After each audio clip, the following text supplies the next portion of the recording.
Greetings and welcome. We are in Tuesday, June 1-8. This is our PM session, and we are now about to begin our annotated work with Much Ado About Nothing.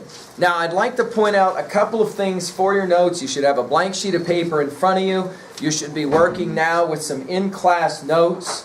And I want to point out a couple of things, first of all, about Shakespeare plays in general. Then we'll go specifically to this volume of Much Ado About Nothing, okay? Yesterday we gave our summary of the plotline of Much Ado About Nothing. Let's talk real quickly about how to read a Shakespeare play. Not watch a Shakespeare play, but read a Shakespeare play. Shakespeare wrote his plays, all of them, in 5 acts. Okay? Each one of those acts divided up into scenes. All right? So that's how he would divide his plays up. And then, of course, there are lines within the scene.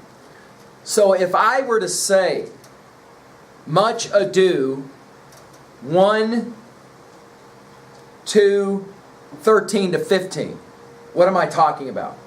Much Ado 1 means what? Act 1. The next one means what? Scene 1. So what's 13 through 15 mean? The lines, good. The lines of that scene, okay? That's a quick reference to how we will talk about then any Shakespeare play, all right? If you're writing, for example, a paper about Shakespeare's plays and you have to cite, that's how you always do it, okay? You always provide the act number, the scene number, the line number. Now, let's take a look at this volume that you have of Much Ado About Nothing. I think I'm right about this, right, Mr. Hernandez? There's like some introductory pages which kind of speak to you about Shakespeare, about the play, blah, blah, blah. It's like a quarter of the... Right. And then we're ready for the actual play itself. So I want you to go there. Page, what? It isn't given. Page 7. Mr. Hernandez says page 7. Page 15.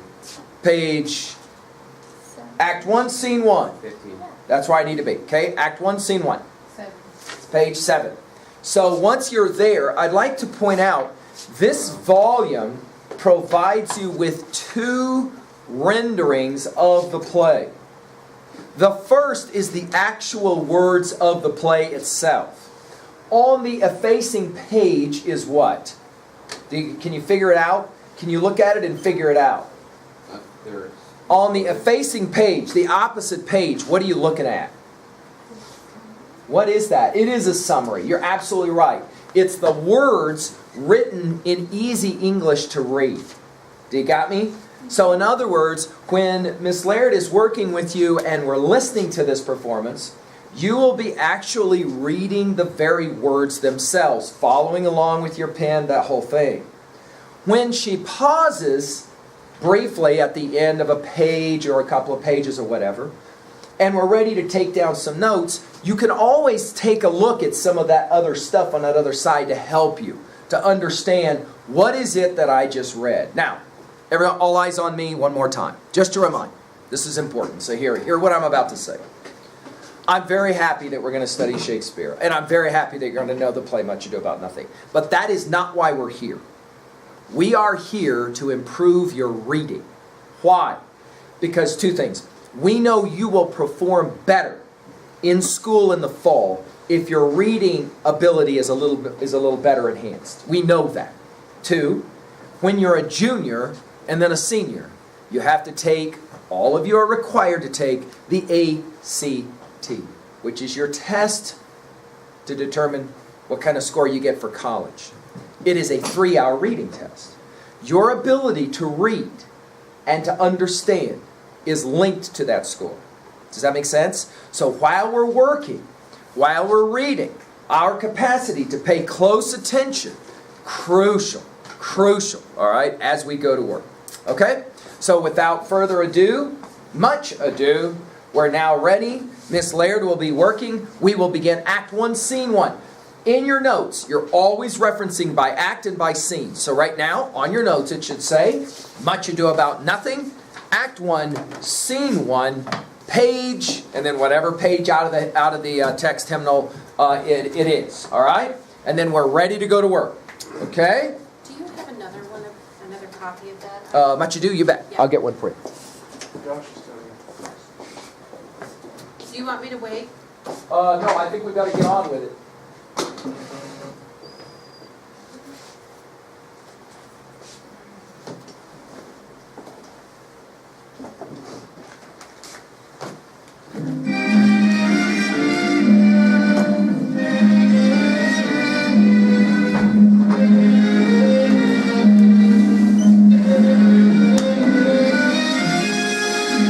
We present Much Ado About Nothing by William Shakespeare.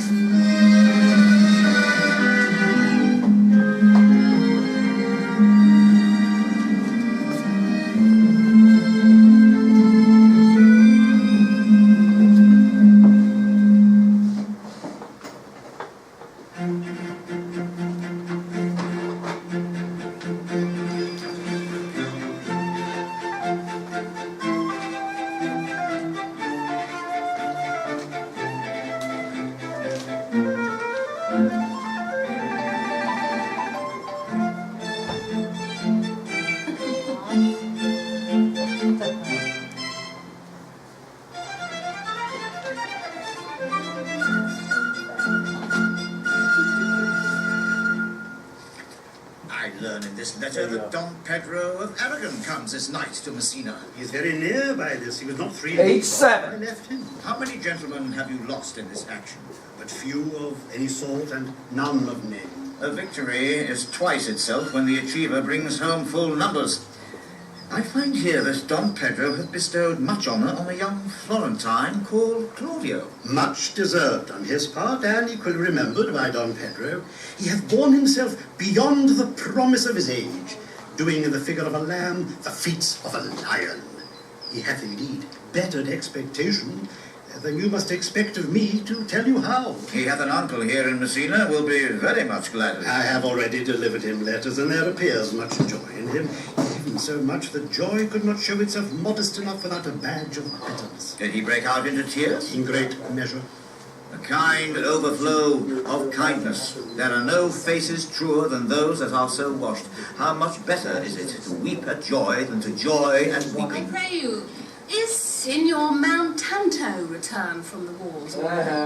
I know none of that name, lady. There was none such in the army of any sort. What is he that you ask for, niece? My cousin means Signor Benedict of Padua. Oh, he's returned, and as pleasant as ever he was. He set up his bills here in Messina and challenged Cupid at the flight. And my uncle's fool, reading the challenge, subscribed for Cupid and challenged him at the Burvolt. I pray you, how many hath he killed and eaten in these wars? But how many hath he killed? For indeed I promise to eat all of his killing. Faith, niece, you tax Signor Benedict too much, but he'll be meet with you, I doubt it not. He hath done good service, lady, in his wars. You had musty victual, and he hath holp to eat it.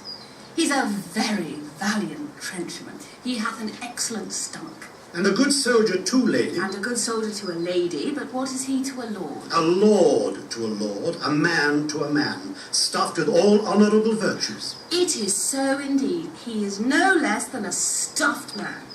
But for the stuffing, well, we're all mortal. You must not, sir, mistake my niece. There is a kind of merry war betwixt Signor Benedict and her. They never meet, but there's a skirmish of wits between them. Alas, he gets nothing. Okay, I know. I'm gonna break a lot more frequently in this than we did before. So messenger shows up to Leonardo saying, what? Who's coming? What's his name? Benedict. Don Pedro, Yeah. and he's bringing his good friends Claudio and Benedict. Wait, messenger what? Messenger comes to Leonardo and tells him Don Pedro is coming. Claudia and who?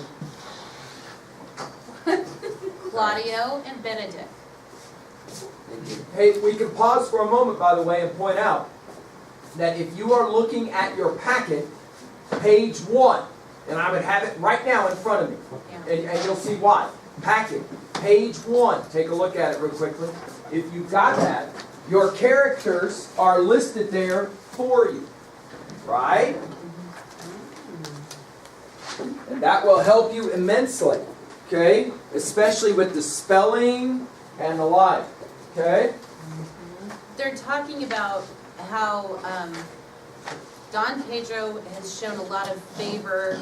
He really likes Claudio. Claudio has shown himself as very brave on the battlefield. They just came from a war. They're on their way back.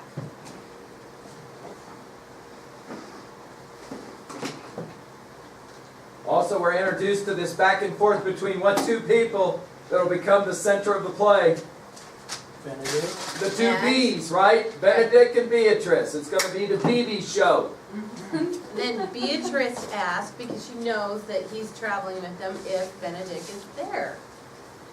And they're like, yes. And then she starts making all these mean jokes about him, basically. Pretty much everything Beatrice said was negative and making fun of Benedict. Calls him a stuffed man. Uh-huh.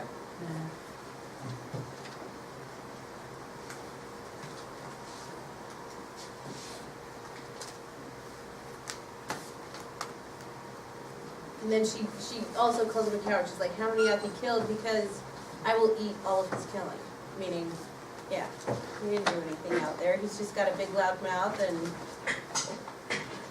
Okay, moving on. We are at line 63 on page 11.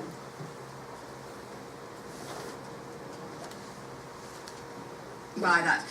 In our last conflict, 4 of his 5 wits went halting off, and now is the whole man governed with 1. So that if he have wit enough to keep himself warm, let him bear it for a difference between himself and his horse. For it is all the wealth that he hath left to be known a reasonable creature. Who is his companion now? He hath every month a new sworn brother. Is it possible? Very easily possible. He wears his faith, but as the fashion of his hat, it ever changes with the next block. I see, lady. The gentleman is not in your books. No. And he were, I would burn my study. But I pray you, who is his companion? Is there no young squarer now that will make a voyage with him to the devil? He is most in the company of the right noble Claudio. Oh, Lord. He'll hang upon him like a disease. He's sooner caught than the pestilence, and the taker runs presently mad. God help the noble Claudio. If he have caught the Benedict, it'll cost him £1,000 ere he be cured. I will hold friends with you, lady. Do, good friend. You will never run mad, niece. No, not till a hot January. Don Pedro has approached. Good, Signor Leonardo. Well, you've come to meet your trouble. The fashion of the world is to avoid cost, and you encounter it. Never came trouble to my house in the likeness of your grace. For trouble being gone, comfort should remain. But when you depart from me, sorrow abides, and happiness takes his leave. You embrace your charge too willingly. I think this is your daughter. Her mother hath many times told me so. Are you in doubt, sir, that you asked her? Signor Benedict, no, for then were you a child. You have informed Benedict. We may guess by this what you are, being a man, truly the lady father's herself. Be happy, lady, for you are like an honourable father. I've seen your Leonardo be a father. She would not have his head on her shoulders for all Messina, as like him as she is. I wonder that you will still be talking, Signor Benedict. Nobody marks you. What, my dear Lady Disdain, are you yet living? Is it possible Disdain should die while she hath such meet food to feed it as Signor Benedict? Courtesy itself must convert to disdain if you come in her presence. And is courtesy a turncoat? But it is certain I am loved of all ladies, only you excepted. And I would I could find in my heart that I have not a hard heart, for truly I love none. A dear happiness to women. They would else have been troubled with a pernicious suitor. I thank God in my cold blood I am of your humour for that. I had rather hear my dog bark at a crow than a man swear he loves me. God keep your ladyship still in that mind, so some gentleman or other shall scape a predestinate scratched face. Scratching could not make it worse than 'twas such a face as yours were. You are a rare parrot teacher. A bird of my tongue is better than a beast of yours. Now would my horse have the speed of your tongue and so good a continuer? But keep your way, God's name, I'm done. You always end with a jade's trick. I know you of old. Okay. Just to give you a little idea of what Beatrice is, first of all, she's like, okay, well, who's this new buddy hanging on his every word? Where's the new bromance going on? You know what I mean? And they say, Claudio, he's just going to follow him around like a little puppy. Do everything that he says and laugh at all of his jokes. Then they show up and immediately start attacking each other.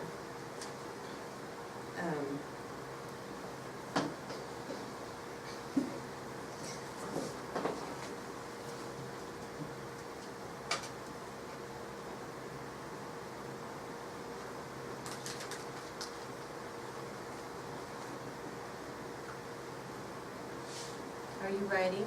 I already did. Okay.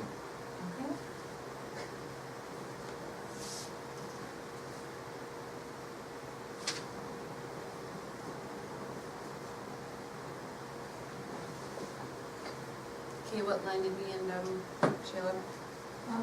Where Prince 144.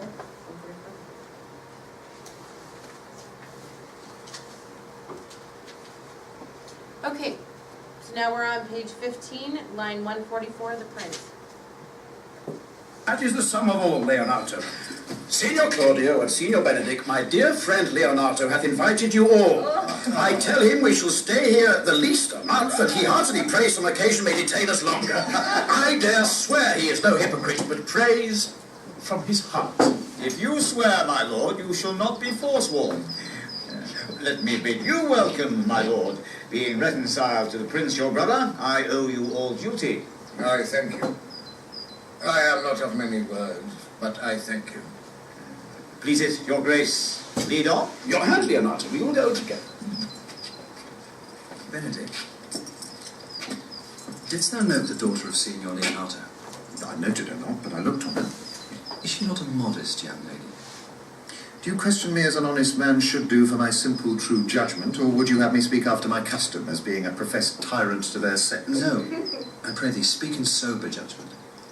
Why, faith, methinks she's too low for a high praise, too brown for a fair praise, and too little for a great praise. Only this commendation I can afford her, that were she other than she is, she were unhandsome. And being no other but as she is, I do not like her. Oh, thou thinkest I am in sport. I pray thee, tell me truly how thou likest her. Did you buy her that you inquire after her? The world buys such a jewel. Yea, and a case to put it into. But speak you this with a sad brow? Or do you play the flouting jack to tell us Cupid is a good hair finder and Vulcan a rare carpenter? Cal, in what key shall a man take you to go in the song? In mine eye she is the sweetest lady that ever I looked on. I can see yet without spectacles, and I see no such matter. As her cousin, and she were not possessed with a fury, exceeds her as much in beauty as the 1st of May doth the last of December. Now, what did he just say? But I hope you have no intent to turn husband. What did he just say? He was talking about Beatrice. Mm-hmm. What did he say? He's like, Hero's okay. If Beatrice didn't have such a mouth on her, she's by far better looking. So we already have hints that, you know, he's noticed her. What else is going on? Who pulled who aside, and who did he notice?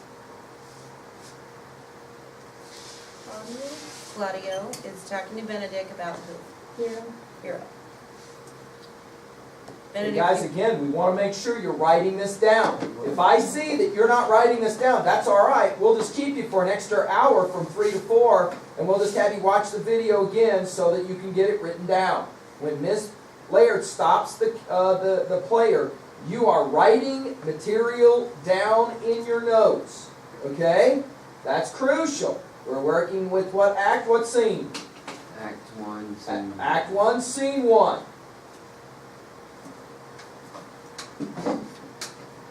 Okay, we should be on page 17.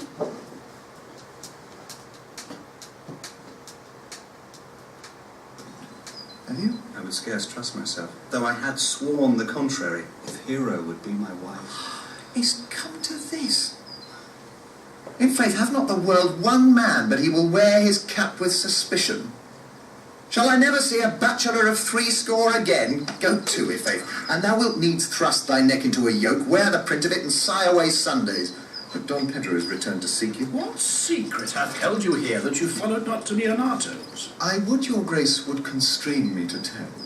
I charge thee on thy allegiance. You hear, Count Claudio? I can be secret as a dumb man, I would have you think so. But on my allegiance, mark you this, on my allegiance, He is in love. With whom? Now that is your greatest part. Mark how short his answer is. With Hero, Leonato's short daughter. If this were so, so it were uttered. Like the old tale, my lord. It is not so, nor 'twas not so, but indeed, God forbid, it should be so. If my passion change not shortly, God forbid it should be otherwise. Amen. If you love her, for the lady is very well worthy. You speak this to fetch me in, my lord. By my troth, I speak my And thought. in faith, my lord, I spoke mine. By my two-face and troth, my lord, I spoke mine. That I love her, I feel. That she is worthy, I know. That I neither feel how she should be loved, nor know how she should be worthy, is the opinion that fire cannot melt out of me. I will die in it at the stake. Almost ever an obstinate heretic in the despite of beauty. And never could maintain his part but in the force of his will. That a woman conceived me, I thank her. That she brought me up, I likewise give her most humble thanks, but that I will have a rechate winded in my forehead, or hang my bugle in an invisible baldric, all women shall pardon me. Because I will not do them the wrong to mistrust any, I will do myself the right to trust none. And the fine is, for the which I may go the finer, I will live a bachelor. I shall see thee, ere I die, look pale with light.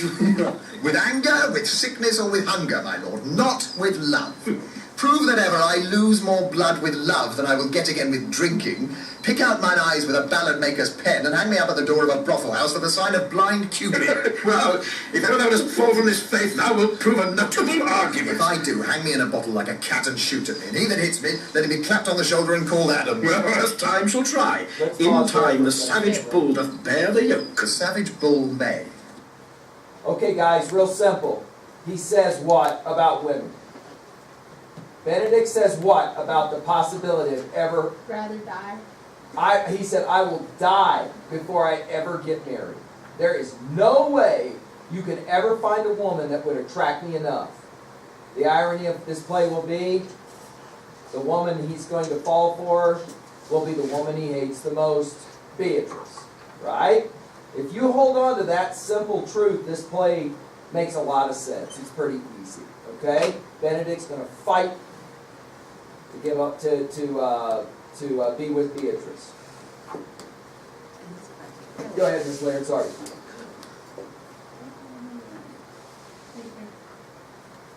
But if ever the sensible Benedict bear it, pluck off the bull's horns and set them in my forehead, and let me be vilely painted, and in such great letters as they write, here is good horse to hire, let them signify under my sign, here you may see Benedict, the married man. If this should ever happen, thou wouldst be horn mad. If Cupid had not Page spent all his 23. quiver in Venice, thou wilt quake for this shortly. I look for an earthquake too, then. Well, he will temporize with the hours. In the meantime, good Signor Benedict, repair to Leonato's, commend me to him, and tell him I will not fail him at supper, for indeed he hath made great preparation. I have almost matter enough in me for such an embassage, and so I commit you To the tuition of God from my house, if I had The it. 6th of July, your loving friend Benedict. No, mock not, mock not. The body of your discourse is sometimes guarded with fragments, and the guards of it slightly basted on, neither.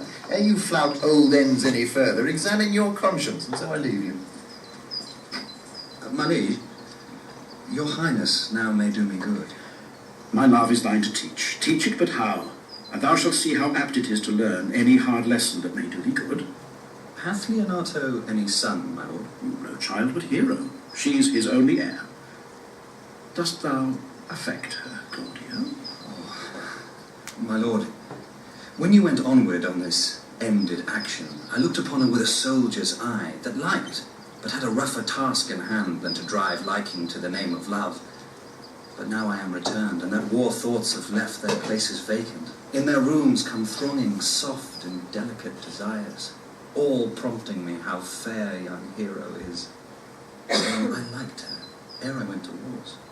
Thou wilt be like a lover presently, and tire the hero with a book of words. If thou dost love fair Hero, cherish it, and I will break with her and with her father, and thou shalt have her. Was not to this end that thou beganst to twist so fine a storm? How sweetly you do minister to love, that no loves grief by his complexion. But lest my liking might too sudden seem, I would have salved it with a longer treatise. What need the bridge much broader than the flood? The fairest grant is the necessity. Look, what will serve is fit.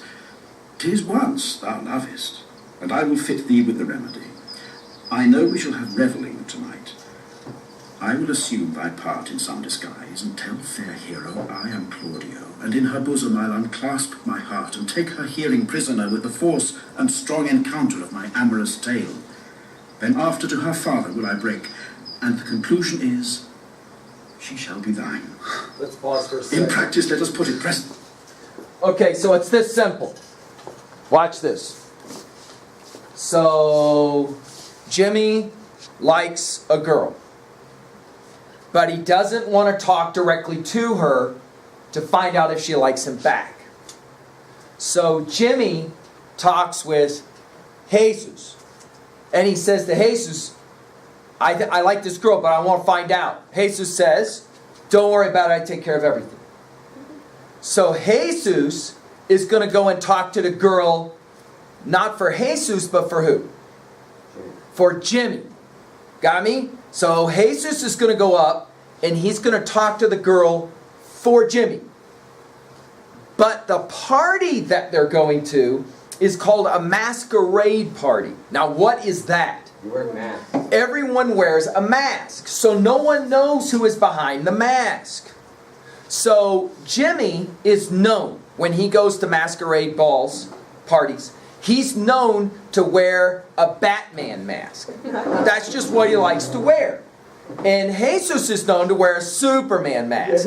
When he shows up at the party in a masquerade, everyone knows if it's a Batman mask, that's kind of the one Jimmy wears. But what Jesus will do is they'll switch masks. Take the Batman mask and Jesus is going to put it on. So when Jesus goes up to the girl, her name is Hero. When Jesus goes up to the girl, he's going to talk as if he's Jimmy. But he's going to talk for Jimmy. And he's going to say, I really am in love with you. I need to know if you like me back. Now, why would Jimmy have Jesus do this?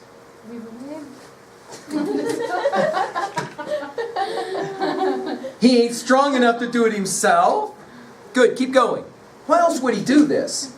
Jesus, why would Jimmy ask you to talk to the girl for him instead of just doing it himself? Dude, there's going to be a mask there. What does he assume about you that he can't do? You're better at what? That's why he's asking you to do it. You're better at what? That's it. Do you understand? He's better at, right, he's better. Jimmy knows that this is just made up, Jimmy. I could have done it the other way. Right? I could have done it the other way. Jimmy knows that Jesus is a really good talker.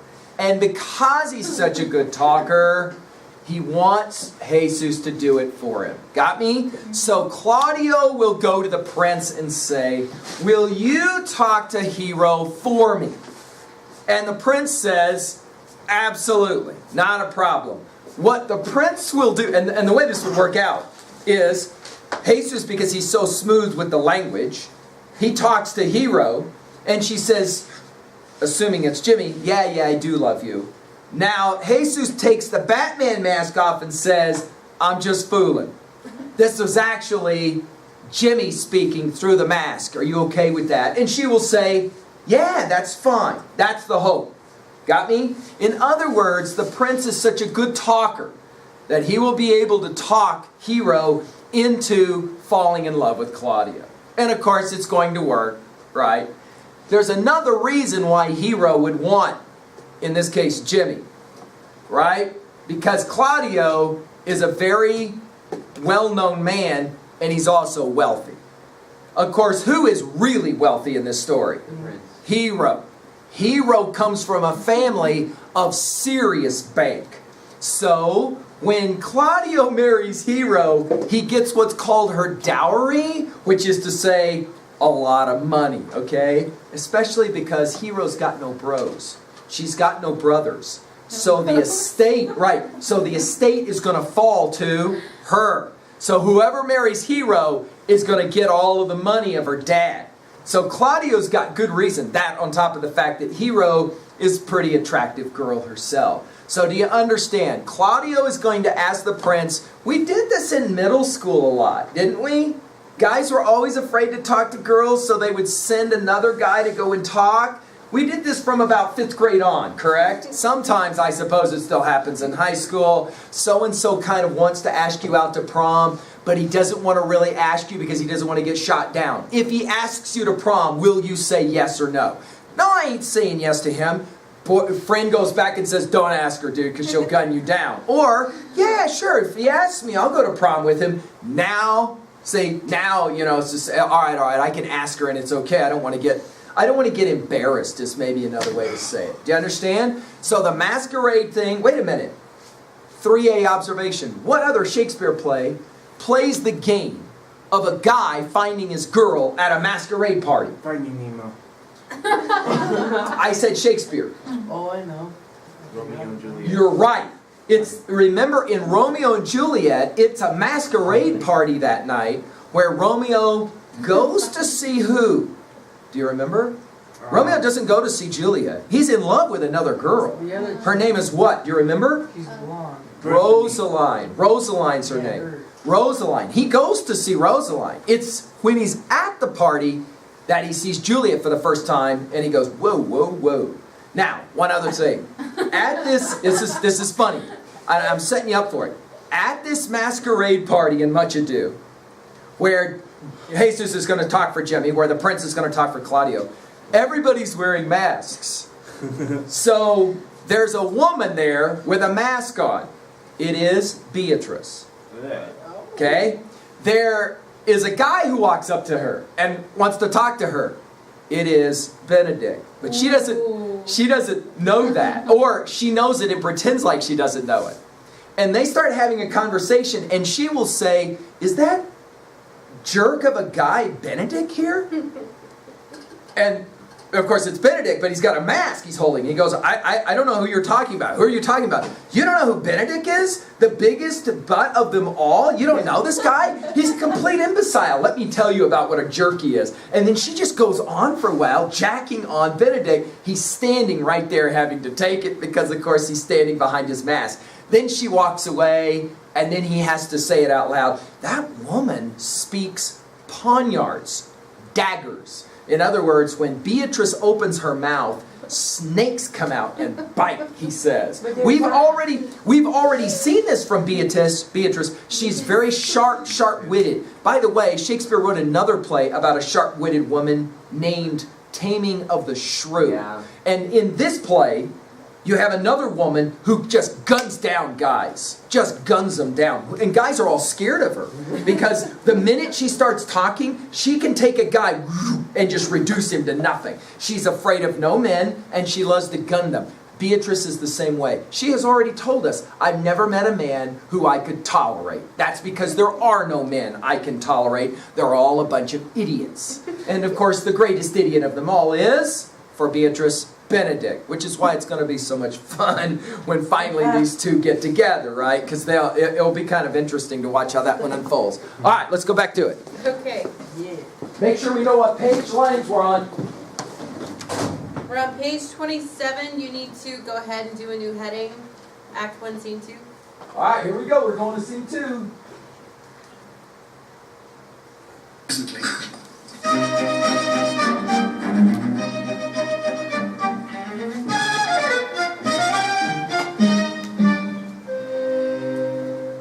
Now, brother, where is my cousin, your son? Hath he provided this music? He is very busy about it. But, brother, I can tell you strange news that you yet dreamt not of.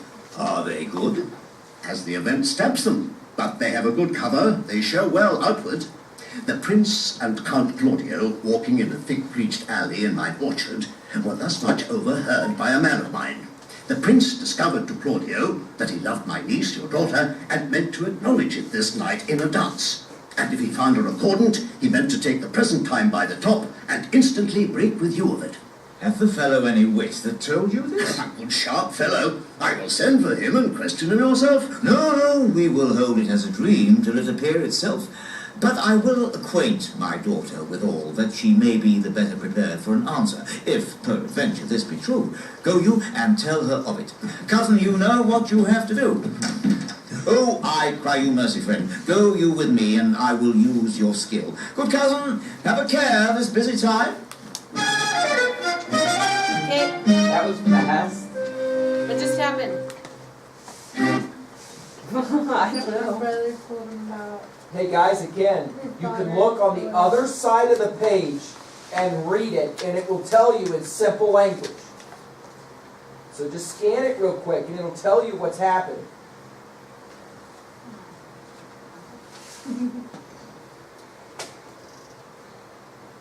Wait, Don Pedro is Leonardo's whatever his brother?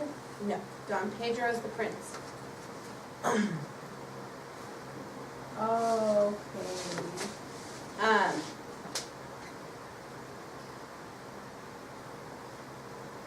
Who in your character list did it say was Leonardo's brother?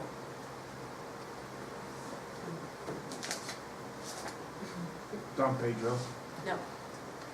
Don Pedro is the prince. Yeah.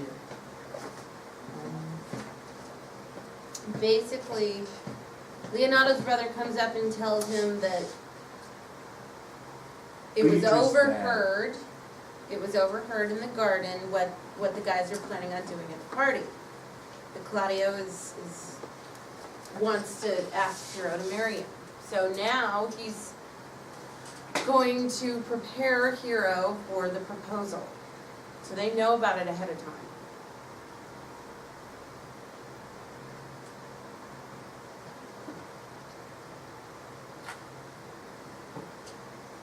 Okay, next heading should be Act 1, Scene 3, page 29.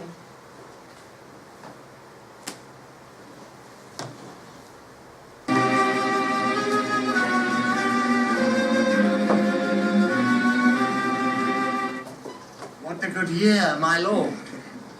Why are you thus out of measure sad? There is no measure in the occasion that breeds. Therefore, the sadness is without limit. You should hear reason. And when I have heard it, what blessing brings it? If not a present remedy, at least a patient sufferance. I wonder that thou, being as thou sayest thou art, born under Saturn, goest about to apply a moral medicine to a mortifying mischief. I cannot hide what I am. I must be sad when I have cause and smile at no man's jests, eat when I have stomach and wait for no man's leisure, sleep when I am drowsy and tend on no man's business, laugh when I am merry, and claw no man in his humour. Yea, but you must not make the full show of this till you may do it without controlment. You have of late stood out against your brother, and he hath ta'en you newly into his grace, where it is impossible you should take true root but by the fair weather that you make yourself. It is needful that you frame the season for your own harvest. I had rather be a canker in a hedge than a rose in his grace. And it better fits my blood to be disdained of all than to fashion a carriage to rob love from any. In this, though I cannot be said to be a flattering honest man, it must not be denied, but I am a plain dealing villain. I am trusted with a muzzle and enfranchised with a clog. Therefore I have decreed not to sing in my cage. If I had my mouth, I would bite. If I had my liberty, I would do my liking. In the meantime, let me be that I am, and seek not to alter me. Can you make no use of your discontent? I make all use of it, for I use it only. Who comes here? So this scene starts out with Don John talking to Conrad, his servant, and he's just flat out saying he won't be happy, he won't pretend to be happy, nobody can make him be happy. It's pointed out that he had recently fought with the prince, Don Pedro, and lost. And he's kind of cranky about it. Aren't they brothers? They are brothers. Don John and Don Pedro are brothers.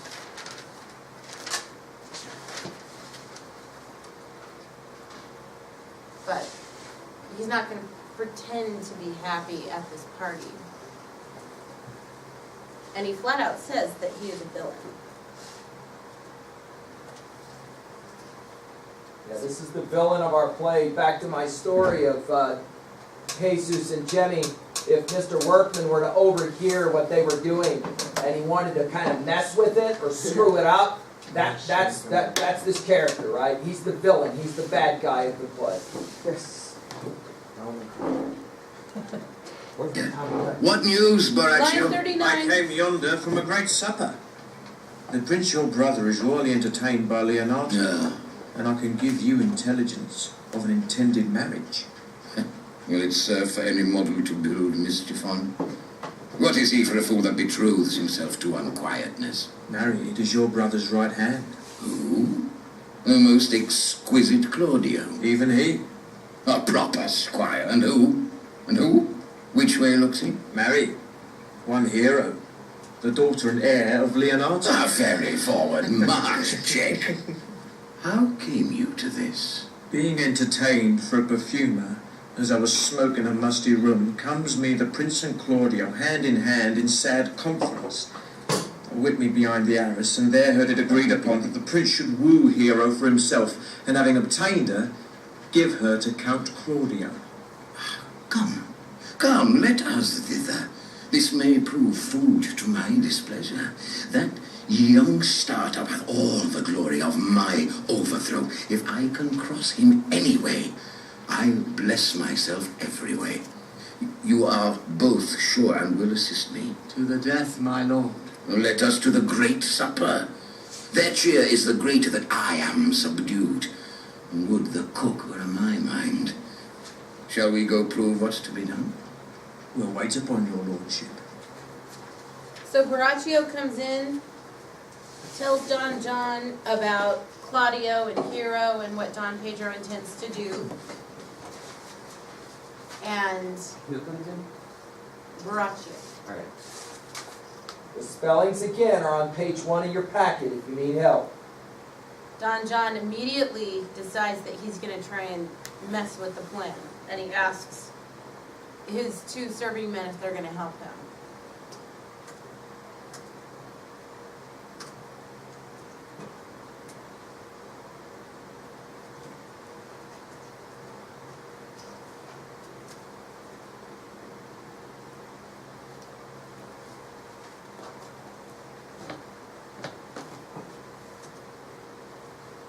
Okay, Act 2, Scene 1, page 37.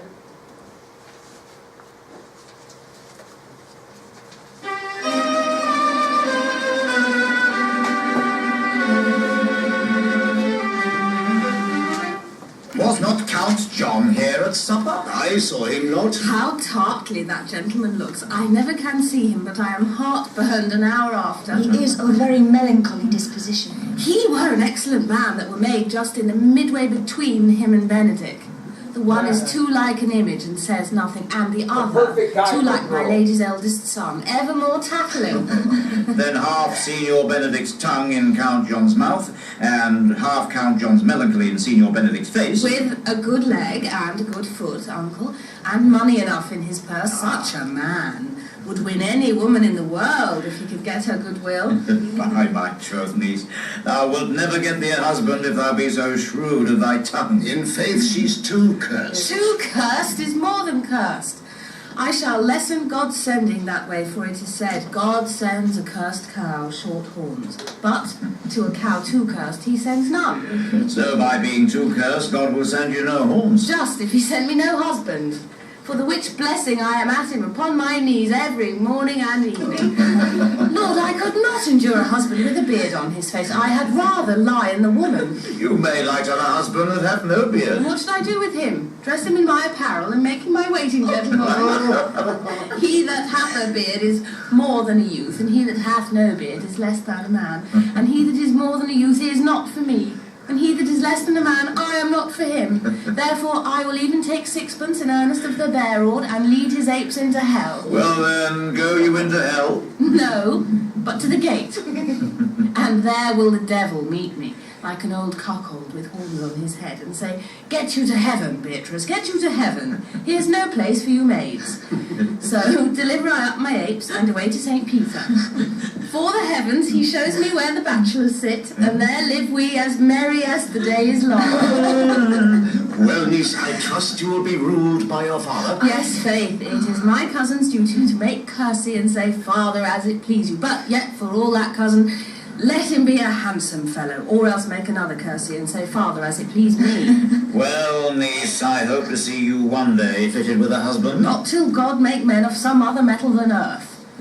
Would it not grieve a woman to be overmastered with a piece of valiant dust? To make an account of her life to a clod of wayward marl? No, uncle, I'll none. Adam's sons are my brethren, and truly I hold it a sin to match in my kindred. Daughter, remember what I told you. If the prince do solicit you in that kind, you know your answer. The fault will be in the music, cousin, if you be not wooed in good time. If the prince be too important, tell him there is measure in everything, and so dance out the answer. For hear me, hero, wooing, wedding, and repenting is as a Scotch jig, a measure, and a syncopate. The first suit is hot and hasty like a Scotch jig, and full as fantastical. The wedding, mannerly modest as a measure, full of state and ancientry. And then comes repentance. And with his bad legs, falls into the syncopace, faster and faster, till he sink into his grave. Okay, real quick, they come out, and the first thing they do is comment on how sour and cranky Don John is. Then Beatrice starts laying into Benedict again. She swears that she will never marry. Another thing that she says, she complains about, is a man with a beard. And if you ever see the play, Benedict happens to have a beard. So that whole spiel about the beard is her complaining about Benedict. And then Leonardo kind of goes over a conversation he's already had with Hero, that if the prince comes and woos her in place of Claudio, she needs to say yes. And Beatrice teases her for that because she's doing what her father tells her. What page are we on? We are on page 41.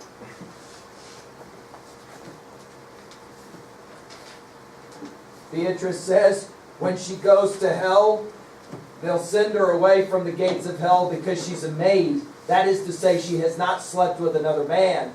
But she doesn't want to be with men, so when she goes to heaven, they'll take her to the place where who sit? In heaven. Where's she going to go? Hell. She wants to sit in heaven with what group of people?